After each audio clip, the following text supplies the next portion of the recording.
suis très contente de venir vous retrouver pour mon nouvel épisode de podcast. Donc ici vous êtes sur la chaîne de Anne le chat.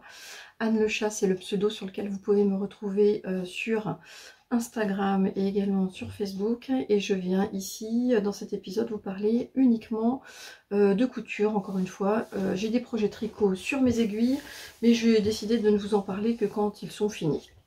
Voilà, donc aujourd'hui c'est que couture. Ce n'est que couture d'été et j'ai décidé de faire cet épisode maintenant parce que j'ai déjà, enfin voilà, j'ai 4, 5, 6 petits projets plus ou moins grands à vous montrer et que je pense que ce seront les dernières pièces, on va dire estivales, à vous montrer ici parce que j'ai mis par exemple ma ring light, comme vous voyez ici, dans mes verres de lunettes. Il fait un beau 17 degrés en Touraine, on est jeudi, il est midi, donc tout va bien et je commence à désespérer de pouvoir porter ne serait-ce que la moitié de ma garde-robe estivale, faite maison ou pas d'ailleurs. Et donc je suis vraiment en ce moment en train de cogiter très sérieusement à soit m'arrêter de coudre un moment pour passer à des coutures plutôt accessoires ou pourquoi pas faire des projets de cadeaux de Noël, hein, tant qu'on y est, autant se mettre dans dans le mood au niveau de la météo, ou alors commencer progressivement à réfléchir à coudre des pièces automnales. Mais pour moi c'est un petit peu compliqué dans ma tête de me mettre dans cette dynamique là. Je trouve que la météo est déjà suffisamment déprimante et commencer à faire des pièces vraiment automnales, je sais pas si ça va vraiment m'aider. Donc je vais peut-être vraiment plutôt partir sur des pièces, on va dire mi-saison, type des gilets, des pantalons, des choses qu'on peut mettre finalement à n'importe quelle saison. Mais moi j'ai quand même du mal effectivement à pouvoir prévoir longtemps à l'avance. Je couds plutôt en fait sur chaque saison. Quand on est au mois d'août, pour moi on coud en été, voilà. Maintenant j'ai fait un petit peu, j'ai recensé quand même effectivement la plupart des pièces fait main que j'ai dans ma garde-robe. Je commence à en avoir un certain nombre et est-ce que je me suis posé les questions d'une part, est-ce que j'ai besoin de nouvelles pièces à coudre au niveau été? Eh bien non, la réponse est non, c'est pas une obligation. Et deuxièmement, est-ce que j'ai porté toutes les réalisations couture estivales que j'ai faites soit cette année ou même l'année dernière? La réponse en fait c'est non. Elles sont pas toutes portées, donc par exemple celles que je vais vous montrer là, je les ai pas du tout portées encore. Donc c'est ce qui me pousse aussi à réfléchir à coudre un petit peu différemment là dans les jours ou les semaines à venir. D'autant plus que dans 15 jours je reprends le chemin de l'école et que je mets pas forcément, même s'il fait très beau, c'est pas forcément des tenues que je mets pour le boulot, c'est pas les mêmes que celles que je couds et celles que je vais mettre pour le travail, surtout pour mes petites robes estivales par exemple. Voilà, donc ça c'est ma parenthèse mood couture du moment. Voilà. Et puis je vais commencer, avant de commencer en tout cas à vous montrer mes réalisations, je vais vous indiquer ce que je porte. Alors il s'agit pour le haut, vous l'aurez peut-être reconnu puisque là pour le coup c'est quelque chose que j'ai réalisé il n'y a pas si longtemps que ça et que je porte beaucoup.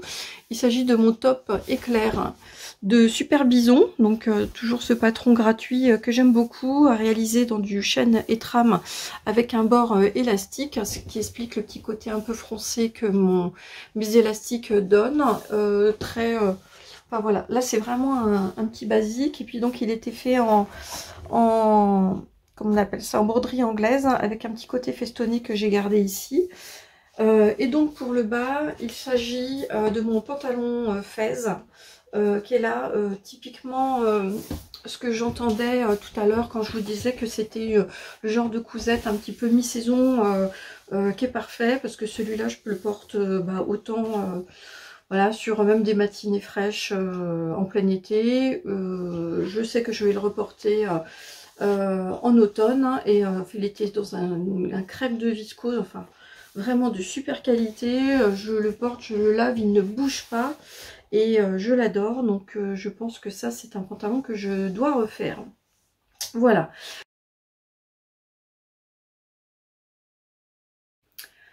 Alors, donc, vous l'aurez vu avec la petite vignette que je vous aurai intégrée. Donc, je vais vous parler donc d'une réalisation faite à partir du magazine La Maison Victor, qui concerne donc la jupe Gwen, qui vient du magazine de mai-juin 2021, donc assez récent.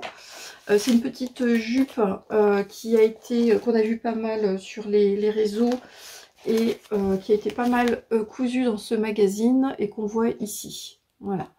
Donc, petite jupe à réaliser dans du chêne et trame, avec ici des passants, un aspect portefeuille, et puis donc évidemment un large volant ici qui est porté sur le pourtour.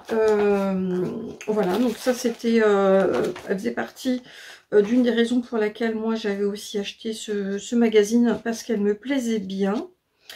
Et j'ai attendu un petit peu pour pouvoir la coudre, même si comme je vous l'ai dit, je ne l'ai pas encore portée. Bon. On a encore un petit peu d'espoir, on va voir. Donc voilà les photos du magazine. Voilà. Donc on le retrouve ici. Jupe Gwen, donc jupe portefeuille, qu'on retrouve ici sur la mannequin. Donc avec les passants qui permettent de pouvoir la porter comme ici avec une ceinture ou pas, puisqu'évidemment ce n'est pas obligatoire. On voit ici la mannequin qui doit être assez grande. On n'a pas d'indication sur sa stature et sur sa taille, mais donc j'ai vu en regardant les réalisations sur le hashtag LMV Gwen ou sur la page Facebook que c'est une jupe qui taillait petit, c'est-à-dire qu'elle était courte, et donc j'ai anticipé pour pouvoir comment dire, de suite la rallonger pour qu'elle soit portable pour moi. J'aime bien les jupes courtes, surtout l'été, mais quand même, voilà, c'est pas non plus... On voit bien ici, avec la forme qu'elle a, sur la photo du haut, là, que, en fait, elles se croisent, et que c'est au moment où ça se croise, en fait, que ça remonte assez haut. Et en général, c'est amplifié, évidemment, quand on s'assoit. Donc, difficulté 2 ronds sur 4.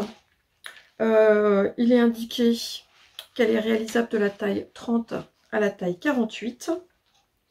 Il est indiqué que pour la taille 40 sur laquelle moi j'ai décidé de me porter, il faut, en fait, de la taille 30 à la taille 42, il y a marqué qu'il faut 1,35 m de tissu. Moi j'ai posé toutes mes... Alors peut-être parce que mon tissu permettait d'être positionné comme ça, je me rappelle plus trop, mais j'ai juste besoin en fait de 1,15 m. Pour moi 1,15 m ça suffit quand on peut faire comme ça. Je reviens tout de suite. Alors donc 1,15 m, comme je vous l'ai dit, ça suffit. Donc moi je l'ai réalisé dans un coton que j'ai acheté chez mon magasin local Quartier des Tissus. Donc c'est un coton popeline de coton.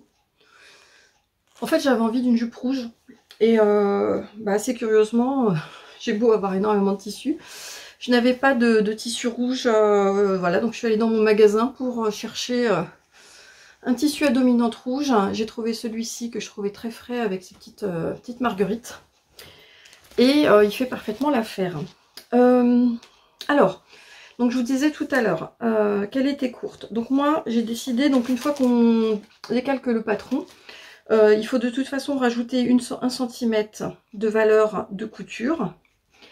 Et j'ai décidé dès le départ de la rallonger de 3 cm. Donc ce qui fait que, je vais vous expliquer, parce que souvent c'est une question qui revient, de savoir comment est-ce qu'on fait pour rallonger en fait les pièces sur ce type de de jupe, étant donné qu'on peut pas tout bêtement en fait les rajouter ici sur le bout de la jupe, puisqu'en fait on a l'effet arrondi et qu'on a également l'effet du volant qu'il va falloir rallonger. Alors que je me rappelle, pour vous donner des indications qui peuvent vous servir, en fait il y a 3 pièces à rallonger. Quand on veut la rallonger, il faut rallonger la pièce A, la pièce B et la pièce C. Alors la pièce A, il s'agit de celle-ci, voilà, qui est la pièce. Alors là en fait moi je l'ai fait, mais j'ai pas rallongé ici sur mes pièces, hein. Donc je vais juste vous expliquer tout simplement comment il faut faire. Donc la pièce A, en fait il s'agit ici du devant. Donc le devant qui doit être réalisé en fait en 2 pièces symétriques. Donc cette pièce-là, en fait, ce qu'il faut faire, c'est que là, vous voyez, par exemple, vous avez un trait ici, je ne me rappelle plus trop à quoi il correspond. Mais en fait, c'est comme si, on peut imaginer que c'est la ligne de stature qui est ici, elle arrive avant l'arrondi. Et moi, ce que j'ai fait, c'est que, en fait, à partir de cette ligne imaginaire qu'on imaginerait ici, vous allez rajouter en fait une bande à ce niveau-là, par exemple. Et vous allez la rajouter de la longueur que vous désirez. Alors, en sachant que moi, je l'ai rallongée de 3 cm, je fais 1,65 m, vous verrez sur mes photos portées ce que ça donne, mais qu'il faudrait peut-être la rallonger, même pour ma stature, encore d'1 centimètre, voire 2, ce serait pas du luxe, hein. C'est-à-dire que là, moi, c'est vraiment une petite jupe d'été à porter quand on est bronzé, mais enfin, c'est pas, si on veut la porter un peu plus longtemps, moi, si j'en refais une, je pense que j'irai directement sur le 4 ou le 5 cm de plus. Donc cette pièce-là est à rallonger. La pièce B, qui est la pièce au pli du dos, est à rallonger cette fois-ci. Soit on le fait de la même manière, on rallonge ici, ou soit celle-ci, en fait, on peut la rallonger en bas parce qu'en fait, c'est une pièce sur laquelle il n'y a pas d'arrondi en fait à gérer. Donc celle-là, il n'y a pas de problème pour pouvoir la rallonger. En revanche, ce qu'il faut rallonger également, ça va être le fameux volant qui est à faire en 2. Donc c'est le volant en fait qui va être comme ça. Vous voyez, il est plus fin vers le haut. Il descend et en fait il sera cousu ici et va reprendre de l'autre côté. Donc cette pièce-là est à rallonger. Et donc la façon dont il faut le rallonger, pareil en fait, ce qu'il y a, c'est qu'il faut, enfin moi je trouve, je vous donne mon conseil, je ne sais pas si c'est très académique, hein, mais par exemple on coupe ici avant l'arrondi. Voilà, parce que ça c'est ce qui va aller vers le haut. Donc à peu près au même niveau que ce qu'on aura en fait augmenté sur la pièce du devant. On va faire la même chose ici. Donc on coupe par exemple ici et on va rajouter par exemple une bande pareil de 3 cm. Et on le fait donc sur les 2 parties. Et c'est ce qui va vous permettre d'avoir la bande de volant qui va correspondre à la nouvelle bande de devant, enfin la nouvelle pièce de devant et de dos que vous allez avoir. Voilà, j'espère que c'est assez clair. Donc sinon, indépendamment de ça, je n'ai fait absolument... elle est facile honnêtement à faire, hein, il suffit de suivre les explications qui sont données. De toute façon, moi j'ai pas fait les passants parce que je savais que je ne voulais pas la réaliser ou la porter avec une ceinture, donc ça enlève aussi une difficulté ou de la couture supplémentaire. La seule chose en revanche que ça m'a donné, et ça je vais vous le montrer cette fois-ci tout de suite, je vais vous montrer enfin ma petite réalisation, parce que voilà, donc voilà ma petite jupe, voilà, très tout estival, jolie. Voilà, le fait que j'ai pas posé les passants qui sont ici, en fait les passants, ils ont non seulement, ils sont prévus pour être non seulement décoratifs, mais ils ont également une utilité, c'est qu'en fait quand on fixe les passants, eh bien ça permet de coudre aussi la parementure et de faire en sorte que la parementure ici en fait soit attachée par les passants et ne sorte pas. Donc moi, étant donné que je n'ai pas fait les passants, en fait vous voyez que j'ai fait ici une ligne de couture supplémentaire qui correspond en fait à ma bande ici que j'ai repliée et puis que j'ai recousu, voilà, pour qu'elle soit maintenue. Je parle de bande mais c'est en fait la ceinture. Moi j'aime bien sinon la forme de cette petite jupe, elle est bien je trouve patronnée. Vous voyez ici sur l'envers, on peut le voir sur l'endroit aussi, mais donc il y a sur l'arrière un jeu comment dire, de pinces, avec une pince ici qui s'arrête là et cette pince là ici qui est plus longue. Et je trouve qu'elle est bien parce que du coup elle épouse bien la courbe au niveau du dos. Donc ça c'est bien pensé. Donc comme vous voyez, une fois déplié, on est vraiment dans la jupe portefeuille. Le volant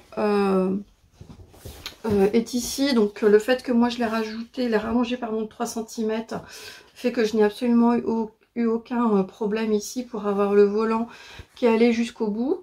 Une fois qu'on pose ensuite la ceinture, hein, elle est repliée pour quelque chose en tout cas de très propre. Ici on voit pas du tout, voilà, elle est repliée ici, elle est repliée ici. Et donc moi ce que j'ai fait, donc j'avais sous-piqué, ça doit être dit dans les instructions, mais après je suis repassée ici et là pour pouvoir fixer, mais ça donne donc une impression de ceinture, de bande un petit peu large. Et c'est très bien. Alors moi je le sens au toucher, je l'ai thermocollé, je ne sais pas si c'était indiqué dans le patron initial, je ne crois pas, mais donc j'ai thermocollé moi la bande ici, d'autant plus qu'après, étant donné que j'ai fixé ici des pressions, bah, ça permet de consolider en fait les pressions qui vont être posées.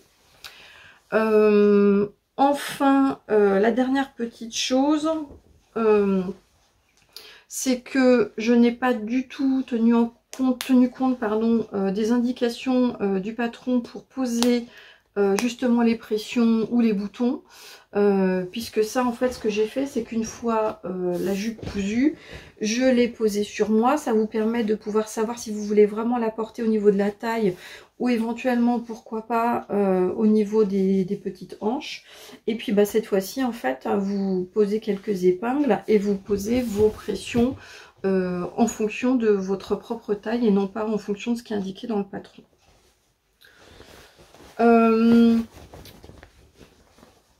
Alors pareil, je me rappelle plus ce qui est marqué en termes de finition ici pour le petit volant, parce que le volant n'est pas doublé et donc il est mentionné pour finir le volant de faire un ourlet.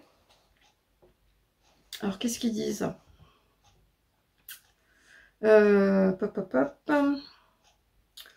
Ourlet enroulé sur le volant.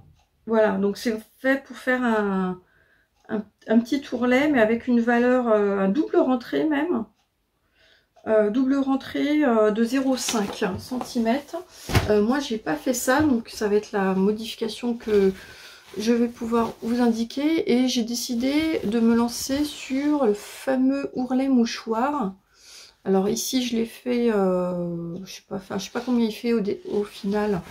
En termes de... il doit faire moins de 0,5. Là, je pense qu'il doit faire 0,3, 0,4. 0,3, je pense. Voilà. Donc, tout du long. Et pour le faire, je me suis aidée, parce que j'avais déjà vu il y a quelques temps, en fait, un post sur le compte IG de Liz Taylor, où elle indiquait la technique pour pouvoir faire justement ce type d'ourlet mouchoir de façon très facile. Et effectivement, c'est très facile à faire. Donc, je vous laisse aller sur son compte. Il faut aller sur la vignette, enfin le post où elle expliquait cette technique sur la robe, en fait, Belle des Champs, qui est le patron qu'elle a sorti. Et on voit en fait sur le post, comment dire, sa robe avec son tissu marguerite, je crois. Enfin, c'est marguerite, mais par contre, c'est dans un ton un peu terracotta, me semble-t-il. Hein, voilà. Et c'est une super technique. Donc là, moi, elle est valable dans du coton popeline, mais dans de la viscose très fine, elle doit fonctionner aussi. Et effectivement, c'est une super technique que je referai régulièrement quand il faudra que je le fasse, et je trouve que ça, voilà, ça casse pas en fait le tombé nécessaire sur ce type de volant, et ça doit être encore plus joli sur de la viscose. Donc voilà. Alors mon avis sur cette petite jupe, très bien, je pense qu'elle me plaît beaucoup. J'ai juste alors deux choses, elle est très courte, et j'ai juste alors c'est pas, j'aurais aimé, voilà, je trouve que le volant en fait il est pas assez volanté. Vous voyez, donc là c'est vrai que je l'ai faite dans un coton. C'est fait dans un coton popeline, donc voilà, donc c'est effectivement, on voit que c'est pas très volanté, mais ça ne changerait, je crois, pas grand chose si j'utilisais un tissu plus fluide, puisqu'en fait c'est la pièce qui est comme ça, et c'est une pièce, je vous l'ai montré tout à l'heure, mais qui a une certaine forme. Et elle n'a pas cette pièce, elle n'a pas cette forme en fait suffisamment en escargot pour donner plus de matière ici au niveau du volant pour que ça fasse justement cet aspect volanté. Donc elle est comme ça, hein, c'est pas grave, mais si jamais je la voulais plus volonté, en fait, faudrait refaire la pièce en fait en escargot. Faudrait la retravailler. Donc la retravailler soit à partir de... Moi, par exemple, je l'ai faite sur le volant que j'ai fait sur la chemise Josepha de Super Bison. Donc on voit déjà la forme de la pièce. Et donc je pense qu'effectivement je pourrais la refaire à partir de là. Et puis où il y a également la jupe Bohème de Vanessa Pouzet. Qui pourrait être utilisable en base si vous l'avez, pour savoir si vous avez envie d'une jupe un petit peu plus volantée que ça. Mais en tout cas, sinon, elle est très bien. Elle est jolie. C'est un basique. Et je ne sais pas si c'est cette année ou l'année prochaine. Mais je sais qu'elle sera portée. Voilà.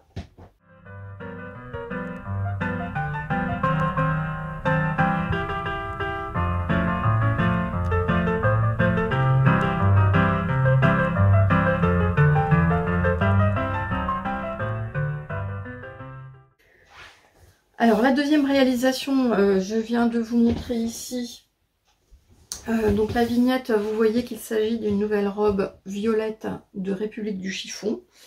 Donc c'est la raison pour laquelle je vais m'attarder bien moins longtemps, puisqu'il suffit de vous reporter à mes précédentes réalisations. Ce qui change, c'est que c'est une robe que j'adore, vous l'aurez compris.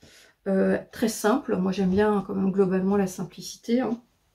Et là, j'ai voulu effectivement lui donner son côté plus original, et par le tissu que j'ai employé. Donc là, vous reconnaîtrez peut-être la viscose 6 Watt 6 qui est sortie ou ressortie l'année dernière et que j'avais acheté, que je n'avais toujours pas cousu.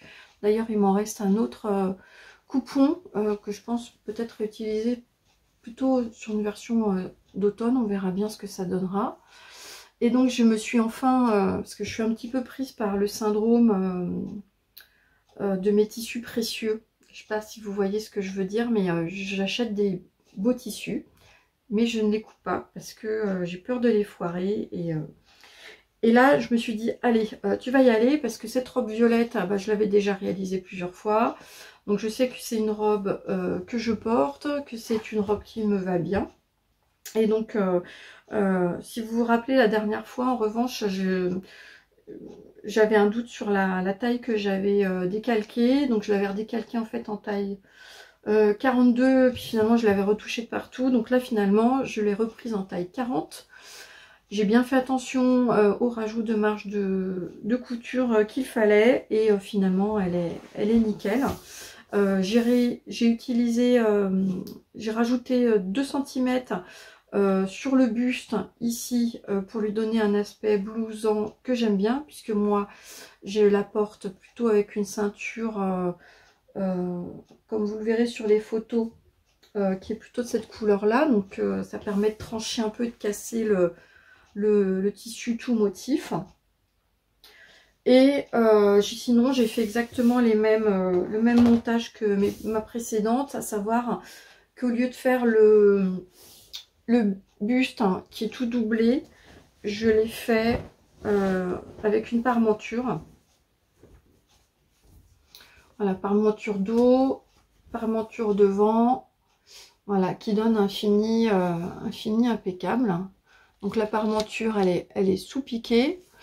Et je vais vous donner une petite astuce que j'ai faite sur cette fois-ci. C'est qu'en fait, en plus, quand on a un tissu qui est mou comme ça, c'est que au moment où j'ai cousu mes emmanchures, en fait, pour avoir des emmanchures avec des finitions bien nettes, en fait, il faut couper la parmenture.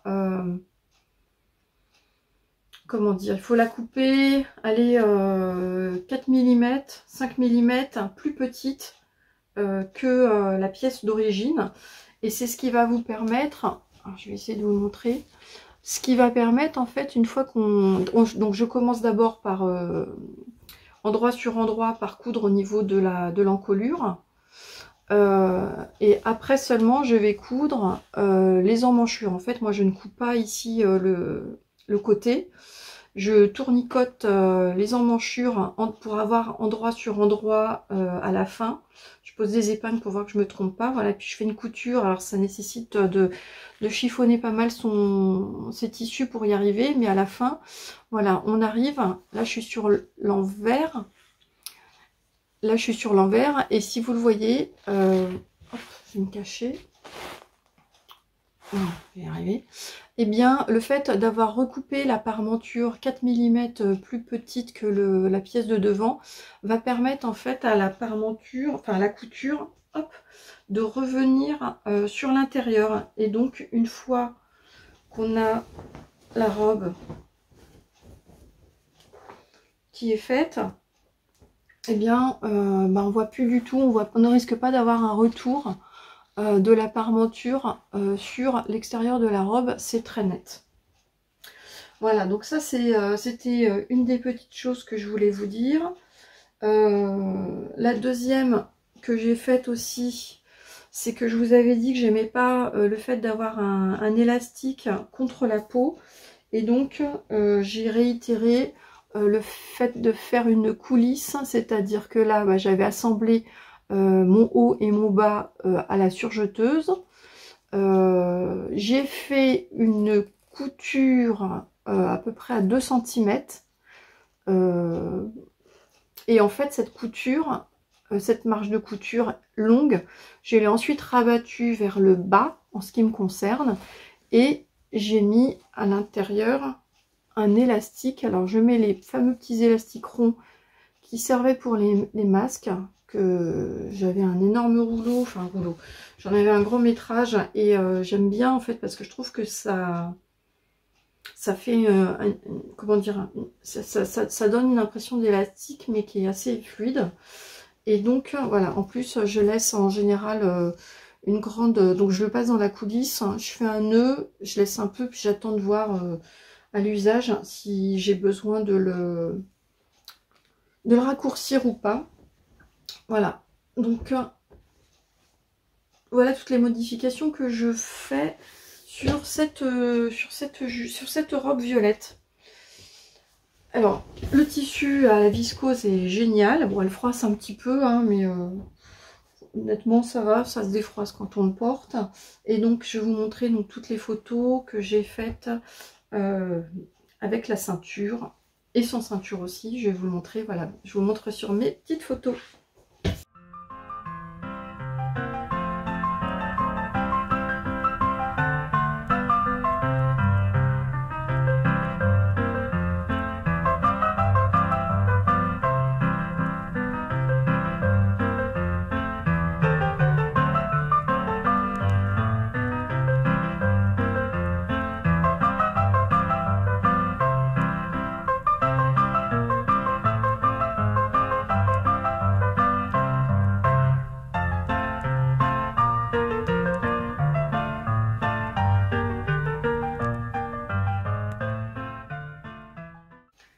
Et alors, je viens vous montrer hop, ce que ça donne. Aussi, j'ai ressorti là mon petit gilet Elton de Rory Locatelli que j'ai fait il y a déjà 1 ou 2 ans, je ne sais plus.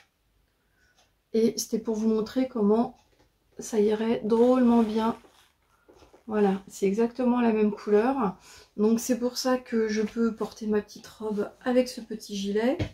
Mais que je pense aussi me faire peut-être une chemise. Il faut que je regarde si j'ai assez de métrage avec le coupon en fait qui me reste de cette viscose, de telle manière que je puisse aussi la porter avec mon petit gilet. Voilà, donc là c'était pour vous montrer le combo couture tricot. Voilà, je trouve que ça va super bien avec.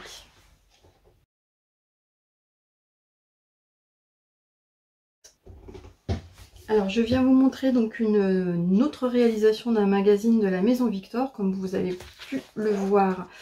Il s'agit donc du magazine, cette fois-ci, La Maison Victor, un peu plus ancien, de juillet-août 2017, sur lequel il y avait aussi la jupe,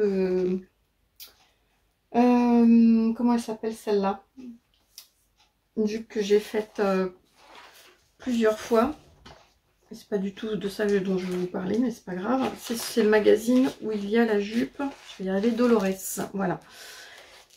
Mais là, c'est ce petit top qui m'intriguait. Alors attendez, où est-ce que je vais le retrouver? Le voici. J'ai des bouts de papier partout. Voilà, il s'agit en fait du top Malia qu'on retrouve ici. En fait, je cherchais un top qui passe dans moins d'1 mètre de tissu, même voilà, 90 cm de tissu. Donc ce top correspondait, semblait correspondre, et c'est le cas, hein, voilà, au coupon que j'avais. Donc voilà le schéma technique, où on voit que c'est une sorte de petit top, on va dire débardeur, avec pour spécificité d'avoir des fronces au niveau des pinces poitrine. 2 maisons sur 4, taille 30 à la taille jusqu'à la taille 56. Et donc voilà la façon dont il est porté. Effectivement, c'est assez joli ici sur les images.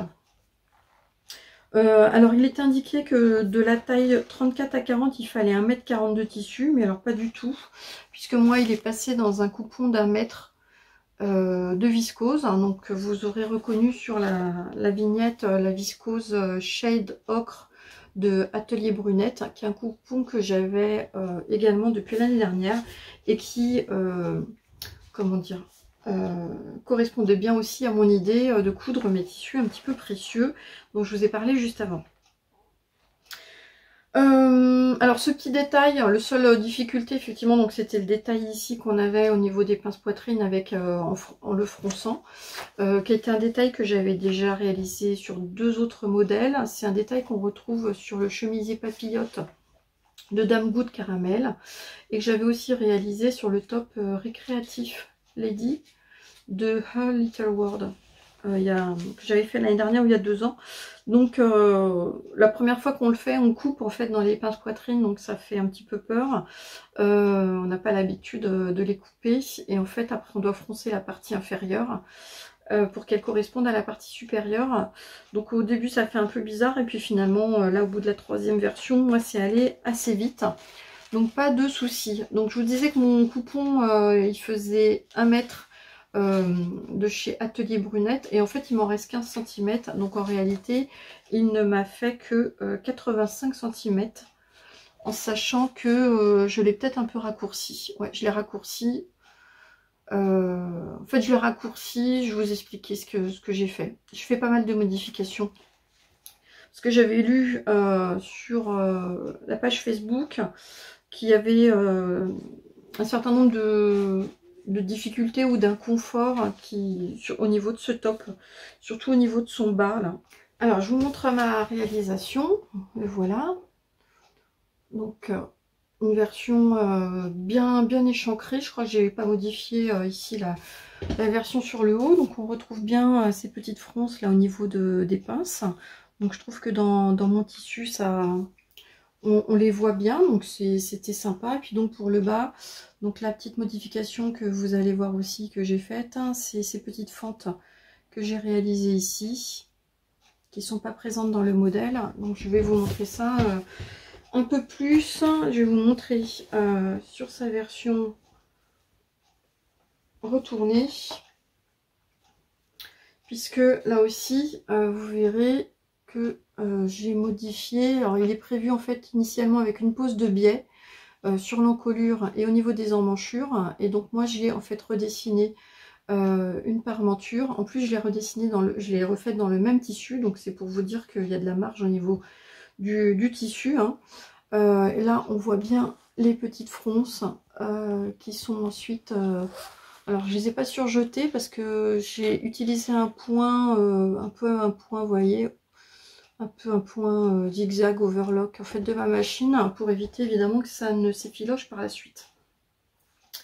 Et donc pour le bas, voilà ce que j'ai fait ici, c'est que j'ai séparé ici les deux parties de mes marges de couture, et à la fin, voilà, j'ai fait quelque chose de, ouais, voilà, d'assez propre avec une couture par la suite pour souligner la fonte.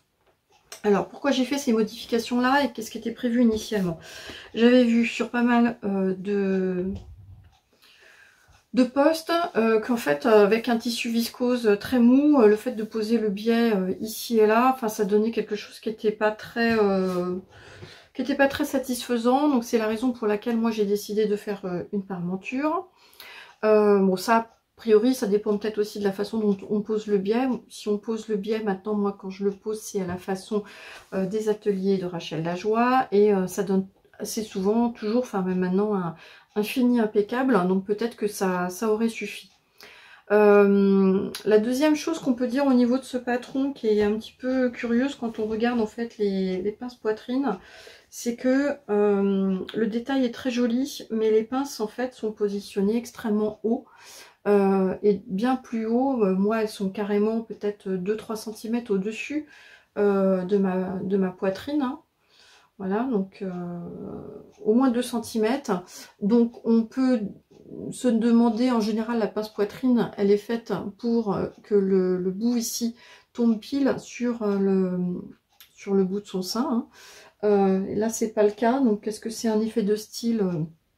Bon, voilà, pour qu'on ait de l'ampleur qui soit en dessous, pourquoi pas.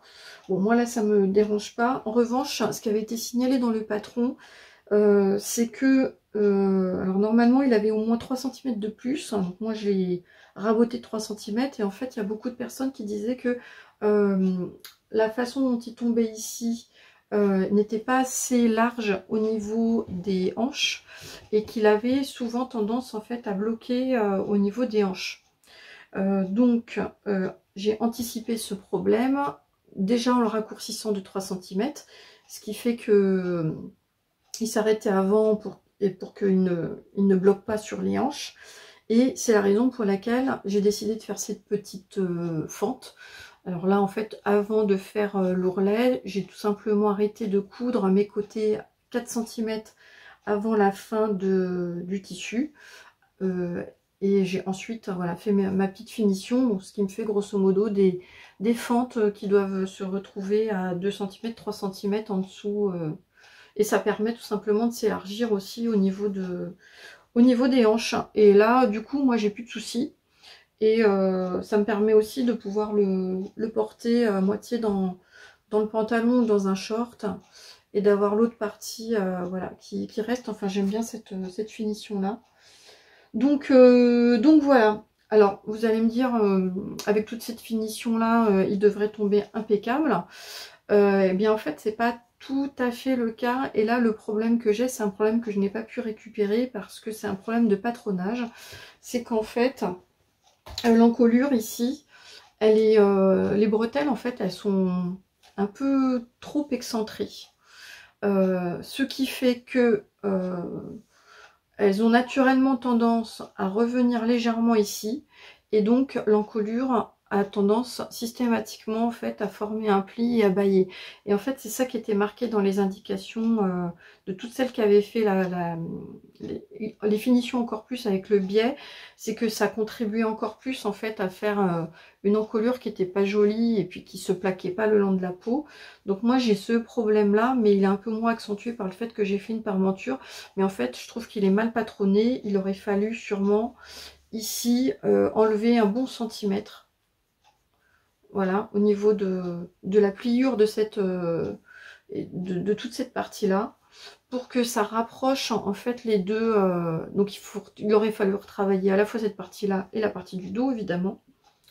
Donc ça fait beaucoup trop de choses à reprendre pour un petit patron aussi basique. Et donc c'est la raison pour laquelle, donc celui-là je vais le porter, il n'y a pas de problème, je le porterai avec un petit short, avec un pantalon, etc. Mais moi c'est un patron que je ne referai pas et je suis pas sûre de pouvoir vous le recommander. Vous comprendrez évidemment avec mes indications que là en fait même quand on fait des finitions hyper propres, qu'on essaye de prendre pas mal de précautions pour avoir quelque chose de bien, bah, il y a un moment où si c'est mal coupé, bah, c'est mal coupé. Donc celui-là, petite déception. Voilà, petite déception, malgré le joli...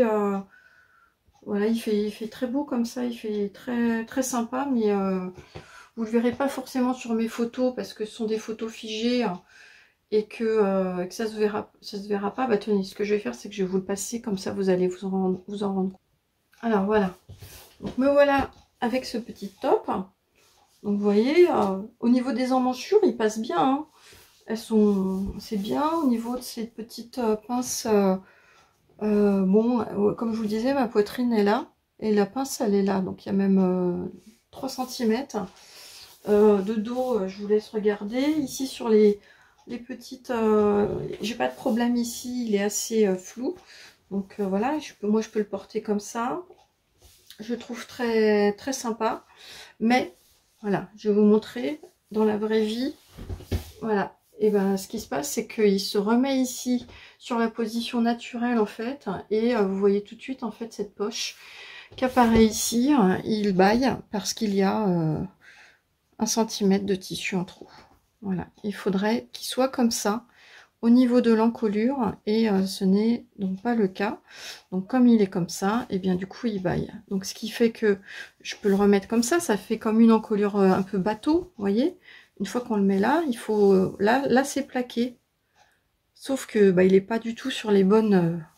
Voilà, je bouge un peu et hop, ça repoche. Bon, voilà. Donc c'est la raison pour laquelle c'est juste un petit peu embêtant, quoi. Bon, je le mettrai, moi, mais je le mettrai à la maison. Alors, il y a deuxième chose, en fait, que je remarque aussi, et c'est bizarre, hein, je sais pas si c'est une impression, j'aime beaucoup cette couleur moutarde. C'est un peu comme ma robe Drest hein, que j'avais fait il y a quelques temps, elle était en jaune moutarde, et en fait, je trouve que ça me va pas au teint. Et bien... Voilà, je trouve que par rapport à des couleurs qui sont du bleu, du rouge, etc., qui sont des couleurs plus tranchées, ça va mieux. Et encore là, je suis un peu bronzée, ça passe, mais en fait, je trouve que ça me donne pas super bonne mine. Bon, c'est sans doute moi qui me fais une idée, hein, mais c'est la deuxième. Il faudra que je sois plus vigilante aussi dans le choix de mes tissus pour, je pense, éviter cette couleur. Et je trouve qu'elle me va pas si bien que ça. Voilà, bon. Vous me direz en commentaire si je me fais une idée, mais je la trouve un peu fade finalement. Bon, voilà. Donc, je reviens tout de suite et puis je vais vous présenter tout de suite donc ma cousette suivante.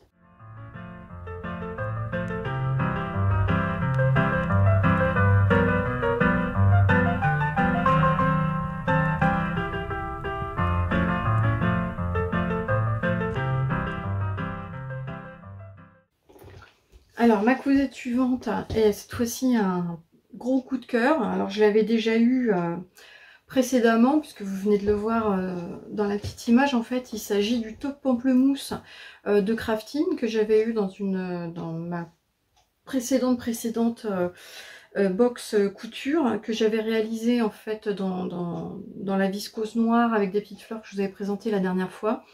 Et c'est une robe là que je porte beaucoup. Je la porte en intérieur, en extérieur, elle est super fluide. Le patron est super. Donc là c'est le top que j'avais donc rallongé moi en robe et sur laquelle je vous avais expliqué la petite modification que j'avais faite avec le rajout d'un élastique là au niveau de la couture. Et donc en fait ce que j'ai fait, c'est que j'ai fait la même.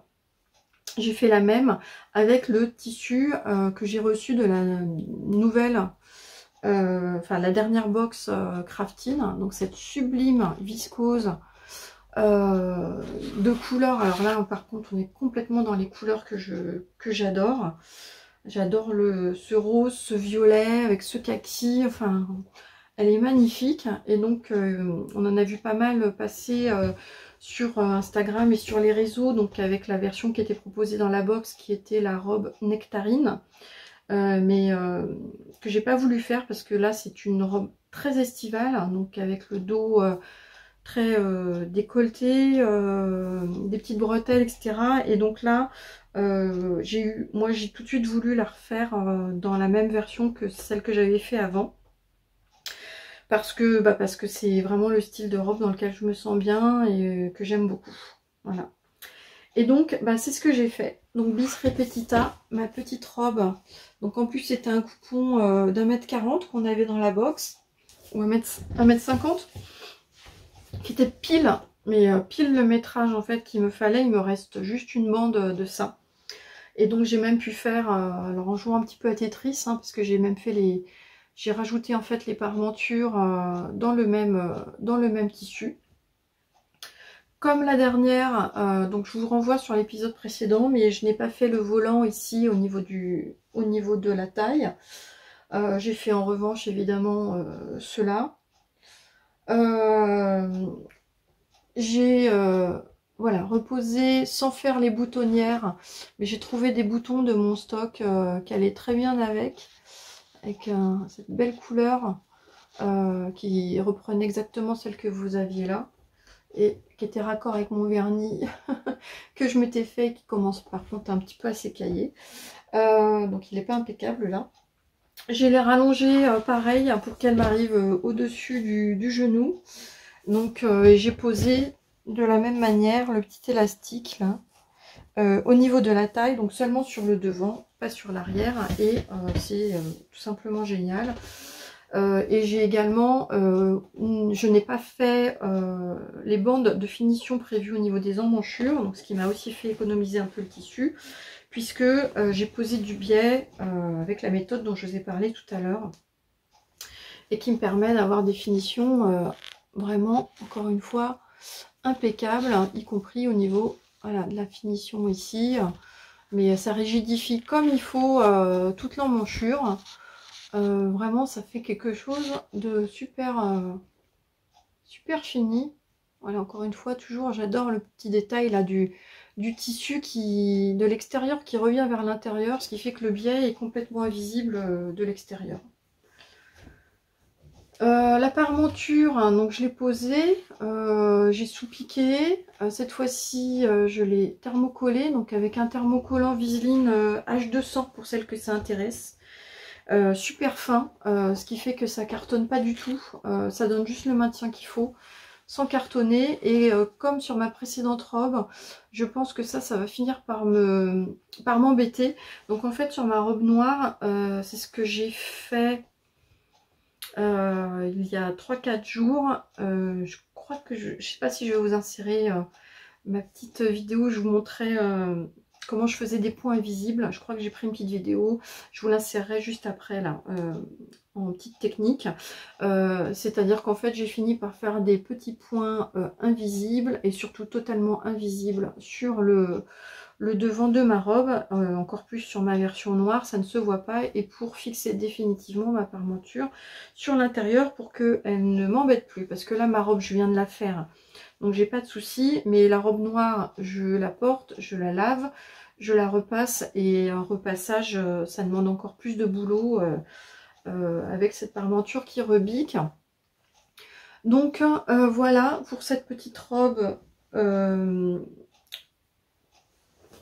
je vous ai... Donc cette petite robe pamplemousse que j'adore et qui en plus peut être portée...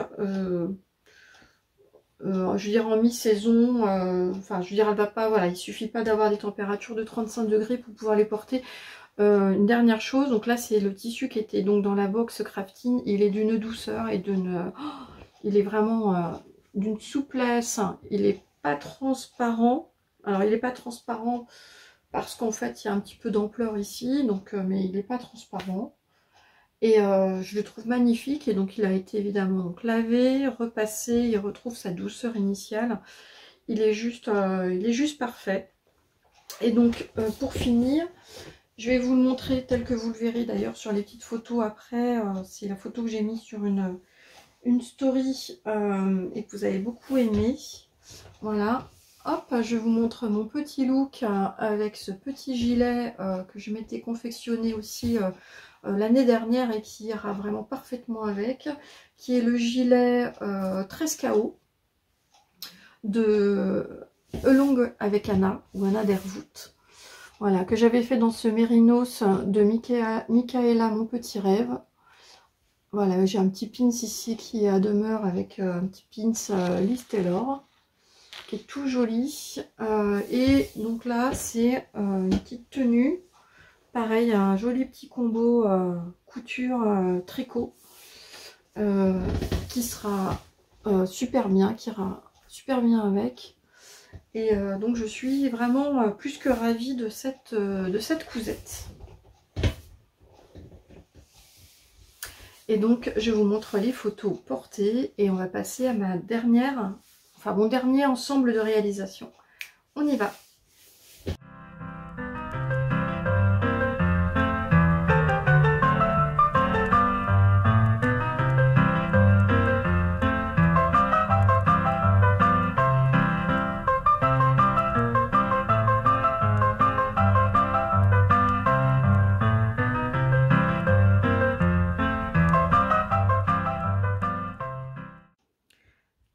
Je vous montre ici, vous l'avez peut-être reconnu, c'était ma petite robe issue du top pamplemousse de Craftin.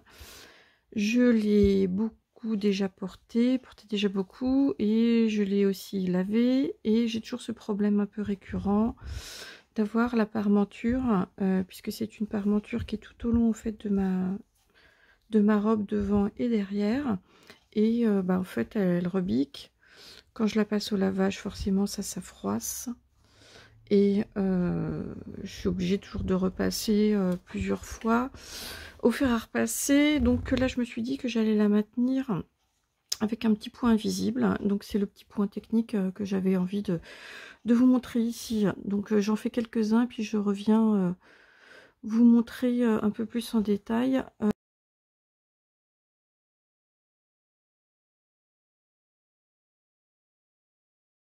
Ce que ça donne, alors si vous ne verrez pas, mais j'ai déjà fait en fait un côté ici, donc qui est cousu. Donc là du coup la parmenture ne pourra plus se revenir vers mon dos. Et puis donc ici, voilà, je vous montre, mais donc on ne voit absolument rien normalement. Voilà, les petites lignes de piqûre se trouvent ici au niveau de mon ongle. Vous voyez un petit peu en transparence. On les voit ici, très légèrement. Voilà, vous le voyez peut-être ici. Donc c'est vraiment extrêmement léger. Et donc je vais vous montrer un peu plus en détail comment je fais. Voilà. Donc ici, le principe, c'est que j'ai donc je prends ici ma parmenture et c'est je vais prendre en fait juste en face de ma parmenture ici, je vais prendre un fil ou deux, là c'est de la viscose, et je tire mais pas trop. Et ensuite ici, vous allez me dire si j'avance comme ça va pas aller vite. Ce que je fais ici, c'est que j'en profite ici pour prendre allez, deux bons centimètres, et je tire pareil, mais je tire pas trop. Là, mon fil ressort ici. Et je vais juste en face et je prends un fil. Pareil, je prends, je tire, mais pas trop.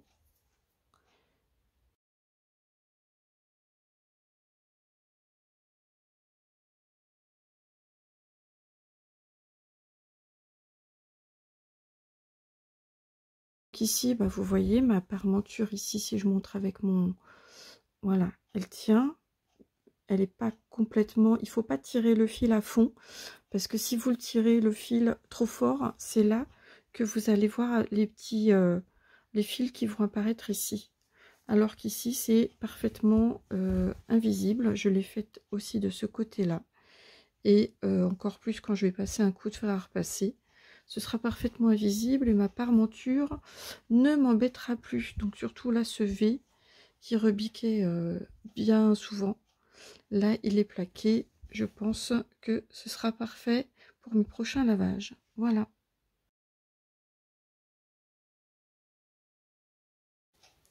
J'ai eu envie de me sortir un petit peu de ma zone de confiance, de faire des cousettes pour moi.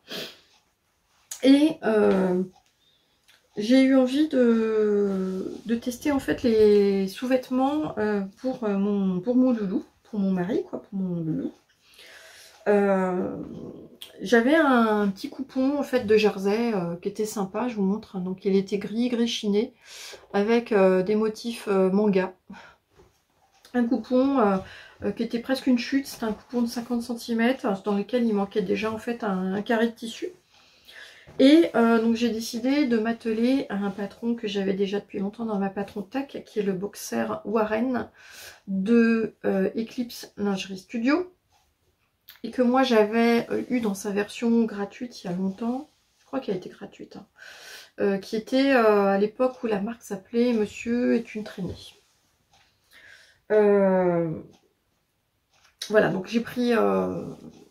alors, avant de pouvoir le faire, hein, parce que je sais qu'il y a eu des versions, des tutos vidéo qui ont été faites depuis, mais moi comme j'avais cette ancienne version, je suis allée rechercher en fait sur les blogs s'il y avait des modifications particulières à faire ou des choses à faire, et je suis tombée sur 2 blogs super intéressants qui avaient justement cousu dans cette version initiale du patron. Donc je vous donne donc les blogs concernés. Donc il y a déjà il y a Sandrine de SB Création, coucou, je sais que tu vas me regarder, donc qui donne comme d'habitude beaucoup d'informations, et c'est toujours génialissime. D'ailleurs je suis en train de remonter les lectures au fil des mois et des années sur son blog, parce que c'est vraiment une mine d'or. Voilà, elle passe un temps de dingue à alimenter son blog avec... quand on lit un peu un article de son blog, on voit tout de suite qu'elle y passe énormément de temps. Et donc je voulais te dire, Sandrine, que combien ça pouvait être utile, même des années après, parce que ça permet de retrouver des informations très très importantes et utiles. Donc encore une fois, merci, merci de continuer de l'alimenter. Et un autre blog que j'ai retrouvé qui avait cousu ce patron, c'est Laisse Lucifer, qui est également quelqu'un voilà, qui a toute sa réputation, elle a écrit des livres depuis, etc. Et qui avait eu la même démarche de coudre ce boxer dans son patron initial avec les informations initiales. Et donc voilà, donc je vous montre tout de suite ce que ça donne. Donc un boxeur quoi, un boxeur de gars. Donc avec, alors il y a plusieurs versions, hein, donc là moi je sais plus laquelle j'ai fait, il y a une version A, B et C. Il y a une version où en fait on pose pas d'élastique, c'est il faut rallonger ici le tissu et l'élastique en fait est caché à l'intérieur. Il y a une version, ah oui, avec la poche ici, mais qui est découpée sur un côté, enfin voilà, et la poche que j'ai faite ici qui est intégralement doublée, cachée, voilà. Donc je vous montre, et vraiment il fait super bien comme ça, et il est génial, et en plus il va super bien à mon loulou. qui initialement rentre plutôt dans du XL au niveau de ses achats de boxeurs. Et c'est là où il faut faire attention si on a en tout cas cette ancienne version. Il faut regarder, donc il faut bien prendre en fait le métrage, les mesures, les mensurations de son homme au niveau de là où l'élastique doit passer. Et moi je me suis aperçue qu'en fait il passait dans une taille M. Donc j'ai cousu la taille M et j'ai vu que Sandrine a fait la même chose en fait. Elle a dû dégrader énormément en fait, revenir sur une taille 2 ou 3 tailles inférieures par rapport à ce que son homme portait habituellement. Donc vraiment soyez vigilants par rapport à ça. Moi l'élastique ici aussi pour vous le dire, donc j'ai fait un élastique de 76 cm à la fin. Donc voilà, donc là me demandez pas d'où vient ce jersey de coton. Il est Ecotex, mais je sais plus du tout d'où il vient, puisqu'il doit avoir au moins 8-10 ans en fait dans mon stock. L'élastique en revanche, j'ai 2 provenances. Non, je crois que celui-là, j'en suis presque sûre. Je l'ai acheté chez FAJ, Fabrique à Jersey. Et il est très bien. Alors il est très bien, mais je ne l'ai pas encore vu à l'usage pour savoir s'il gardait bien son élasticité, mais il a bien un côté un petit peu plus doux. Et je trouve qu'il est très fun, très sympa. Et puis c'est un élastique qui doit faire 4 cm et demi ou 5 cm de haut. Donc il est vraiment très sympa. La modification que j'ai faite également, c'est que dans la version en tout cas d'origine du patron, la poche gousset ici, c'est pas le gousset c'est ça. La poche ici, si la poche est doublée. Donc là voilà, on a bien la poche qui est doublée. En revanche, c'est pour le gousset, donc le gousset qui est cette pièce qu'on a ici. Normalement, elle n'est à mettre que dans une seule, comment dire, elle est à découper qu'une fois. Et en fait, elle n'est pas prévue pour qu'ici ce soit doublé. Donc moi, je me suis dit, c'était dommage d'avoir des si jolies finitions mes patrons. Donc en fait, j'ai coupé cette pièce gousset en double, de telle manière que je puisse lui faire un renfort ici au niveau de l'entrejambe. Alors la modification qu'il y a par rapport à cette version encore une fois d'origine, enfin d'avant, c'est que j'ai changé les finitions puisque j'ai pris la poche ici qui est à construire ici. En fait j'ai inséré après ça en sandwich de telle manière que je puisse avoir des finitions impeccables, c'est-à-dire on ne voit pas les coutures en fait de cette pièce là. Et pour le gousset qui est ici, donc du coup doublé, j'ai fait la technique du fourreau, comme on fait pour l'intérieur des culottes femmes, pour que on puisse aussi avoir des finitions invisibles et que tout soit pris en sandwich. Et donc on a quelque chose qui est vraiment super propre. Voilà, aucun surjet apparent, ni là, ni ici. Donc c'est vraiment super. J'ai fini ici, alors mon tissu est pas très élastique, donc j'avais juste peur qu'au niveau du tour de cuisse, ça manque un peu d'élasticité. Alors j'ai quand même fait comment dire, j'ai travaillé ça avec ma recouvreuse pour avoir une couture élastique, mais c'est la seule peur que j'ai ici, c'est d'avoir quelque chose qui pète peut-être à terme, puisque si jamais mon mari avait des cuisses un peu plus fortes en fait que ne le permet ici le tissu. Donc c'est la seule interrogation que j'ai ici. Et enfin, la dernière chose que je voulais vous dire au niveau de la technique. Alors déjà, la superposition ici de l'élastique, vous voyez que ça me donne quelque chose d'assez fin. Voilà, donc moi j'ai tout simplement... il y a plusieurs techniques en fait ici. Moi j'ai tout simplement superposé comme ça. Voilà, j'ai pas fait ça pour refaire ça. J'ai fait ça. Comme ça me fait que 2 épaisseurs. Et j'ai fait un point de bourdon. Tac, tac, tac, tac, tac, tac. D'un côté, un autre à 1 cm. J'ai éventuellement recoupé le surplus. Mais en fait là j'ai fait en sorte que ça... Voilà, ça... Donc ça fait quelque chose de très flat. Voilà, vous comprenez, vous voyez ce que je veux dire. de très fin. Et enfin, j'étais très contente aussi de la finition, plutôt de la façon dont j'ai posé mon élastique ici sur mon jersey. Et là, j'ai repris la finition qui était proposée aussi sur le blog de Laisse Lucifer. Donc elle donne carrément en fait la finition qu'elle propose, qui est super. Je vous laisse la regarder parce que je crois que je ne saurais plus comment vous l'expliquer. Mais ça me donne quelque chose qui, ici, est avec un petit point élastique. La partie supérieure du jersey, ici, en fait, est cousue à l'intérieur. Et ici, on revient, voilà, on refait une autre piqûre. Donc, ce qui fait que j'ai deux lignes. Voilà, deux piqûres l'une sur l'autre, mais c'est très... je trouve que c'est visuellement très joli et c'est parfait pour ce qu'il faut pour cet élastique, cette pose d'élastique. Et donc, il faudra que je m'en souvienne si jamais je veux faire une petite jupe taille élastique avec un gros élastique. C'est une super finition. Donc voilà, donc là je suis ravie de ça. Donc évidemment vous n'aurez pas de photo portée. Donc vous me croirez sur parole quand je vous dis qu'il est qu'il va très bien. Et donc là mon coupon n'était pas fini, il me restait encore une chute de ce joli jersey, et donc j'ai décidé d'exploiter à fond ce coupon que j'avais. Donc je vais vous montrer tout de suite ce que j'ai réalisé ensuite.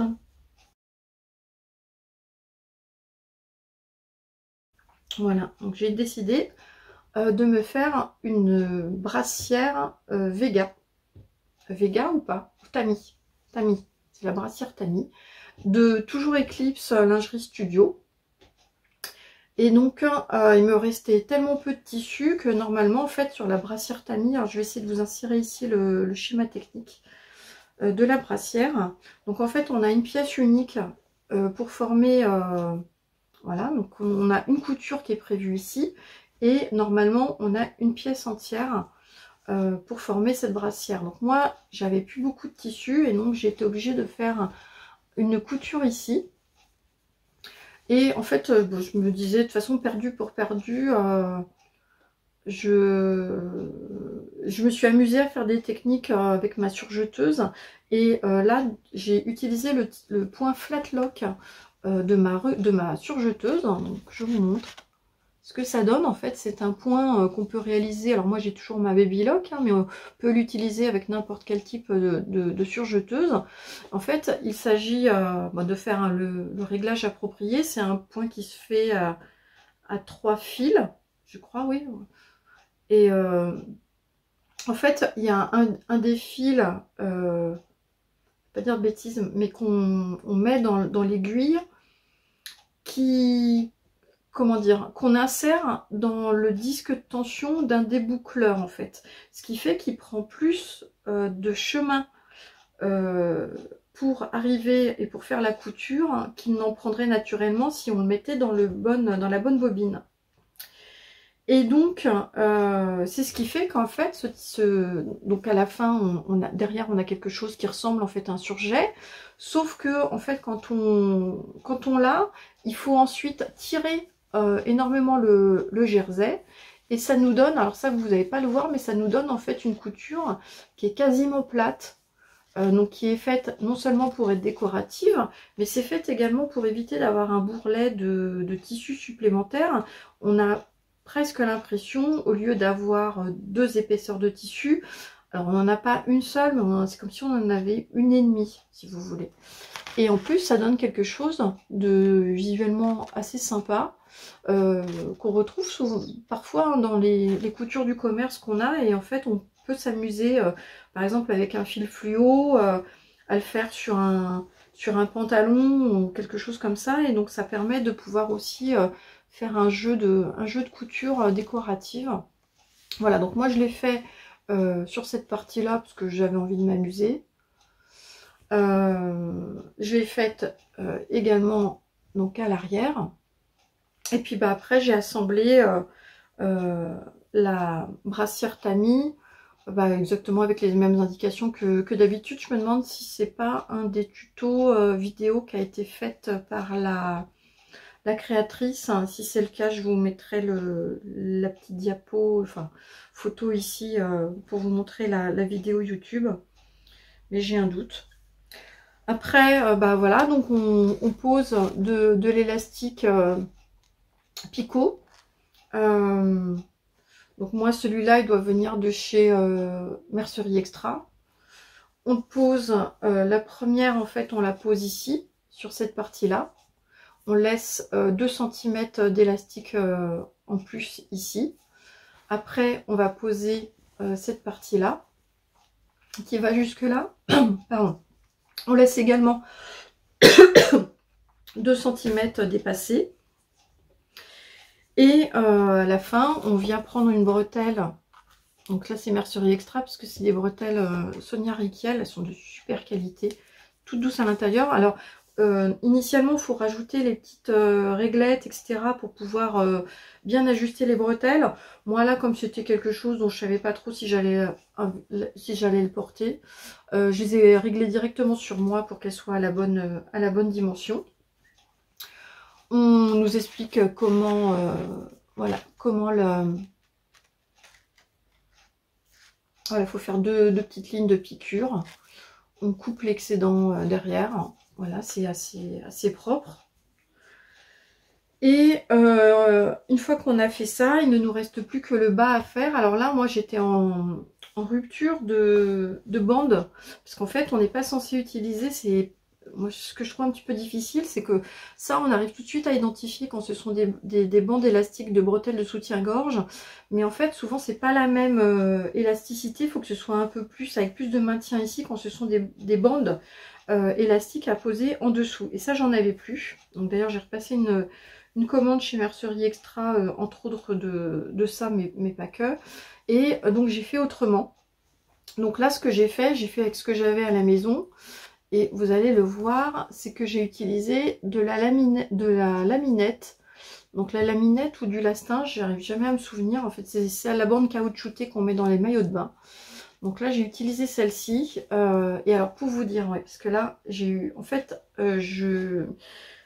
pour pouvoir poser ça et cette bande-là, je suis en fait tombée sur des vidéos de étoffe malicieuse. Alors, je vous les mets ici.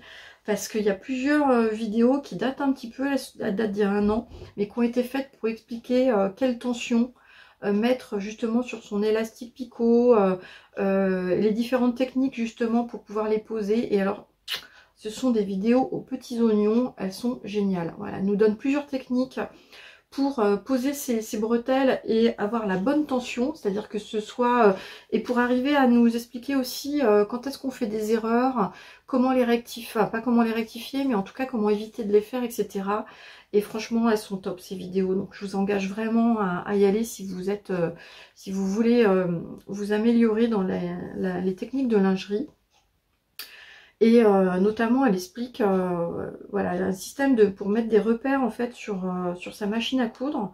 Voilà, en fait, on tire son élastique, on ne le tire pas, on prend son élastique, on le met jusqu'à un repère. Et en fait, elle nous explique qu'il faut mettre un autre repère pour tirer et avoir toujours la bonne tension sur son élastique et pour que ce soit une tension régulière. Et franchement, ces vidéos sont top. Et ces vidéos, en fait, je les ai justement vues sur le blog de SB Création, voilà, de Sandrine, qui expliquait qu'il fallait se référer à ces techniques vidéo là pour faire la lingerie. Donc enfin voilà, donc je ne fais que redonner les bons plans. Et en fait, donc voilà comment on fait. Donc là, j'ai posé ma bande de caoutchouc.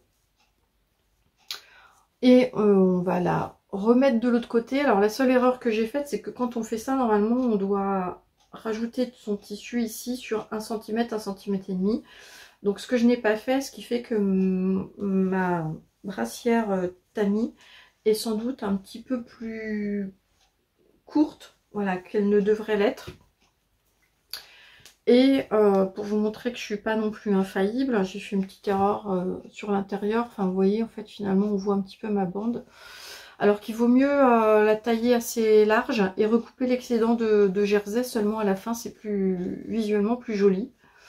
Donc j'ai des endroits c'est bien fait et des endroits où il faudrait que je le refasse. Voilà. Donc, mais en tout cas, elle me va bien. Donc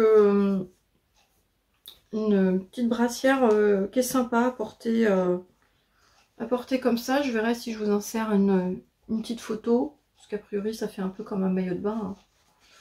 Donc, je verrai. Voilà. Mais en tout cas, rien que pour la technique de... Comment dire, de s'entraîner pour faire de la lingerie, c'est très sympa. Et enfin, et là ce sera beaucoup plus rapide, il me restait encore vraiment un micro coupon de ce jersey et tout simplement, hop, j'en ai fait un petit bandeau. Donc je vous le mettrai pas parce que moi j'en ai absolument pas besoin, mais en fait c'est un bandeau pour maintenir les cheveux longs de mon fils, hein, qui a les cheveux à peu près jusque là, et notamment quand il mange. Pour pas avoir les cheveux dans les yeux, il met toujours des bandeaux. Et donc celui-là, en plus comme il a un motif très sympa, et bien bah, ce sera son petit bandeau à lui. Et voilà, et là j'ai vraiment exploité mon tissu jusqu'à la fin de ce coupon. Donc je suis très contente, voilà, de ça. Fini les chutes. Enfin je dis ça mais j'ai un bac énorme de chutes. Hein.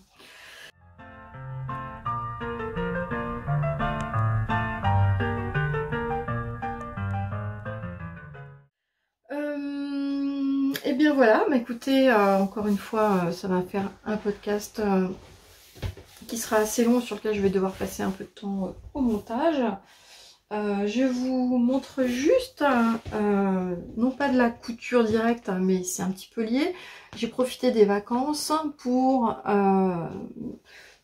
comment dire, me faire des albums photos. Je vous l'avais déjà montré l'année dernière, à peu près tous les 6 mois de couture.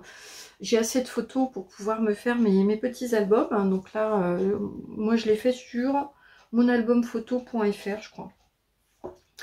Et album, voilà, je sais plus, ça fait 20 cm, 15 cm. Alors cette fois-ci, j'ai pas fait attention, c'est une couverture rigide.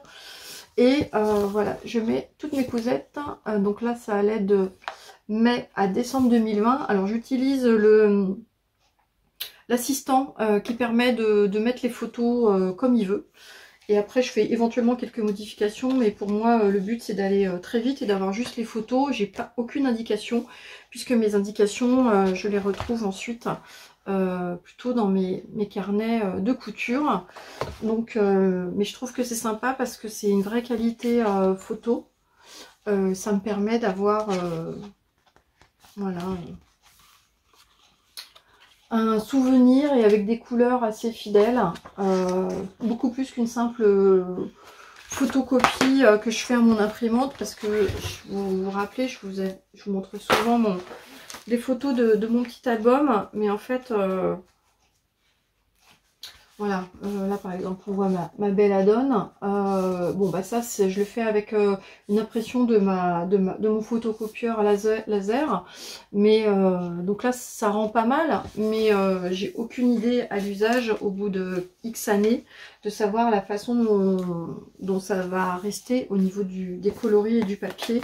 Alors que je pense que sur un album photo comme ça, ce sera beaucoup plus... Ça va s'inscrire beaucoup plus dans le temps. Donc là d'ailleurs vous retrouvez mon petit gilet 13 KO. Donc voilà, je vous fais défiler mes petites quelques-unes de mes photos. Voilà, et j'ai fait la même chose. Donc j'ai ça, une photo aussi pour l'arrière. Donc là où je portais ma Datura de Direndo, et ici donc j'ai celle que j'ai réalisée jusqu'à très récemment. Donc pareil, voilà, je cherchais des photos avec un visuel et puis, voilà. Donc, je commence par exemple avec mon manteau à Delhi, etc., etc. Donc quelques photos. Ah bah tenez, je vais vous montrer, ça sera plus simple. Hop, la même brassière tamis que celle que je viens de vous montrer, mais dans un autre tissu. Et bah voilà, avec les dernières réalisations que je viens de faire. Et voilà, donc ça, au départ ça devait me coûter, je sais plus combien c'était. Mais après il faut aller chercher des codes promo, j'ai eu un code promo à 40%. Donc ce qui fait que mes 2 albums avec des frais d'envoi compris, ça m'est revenu à moins de 35 €.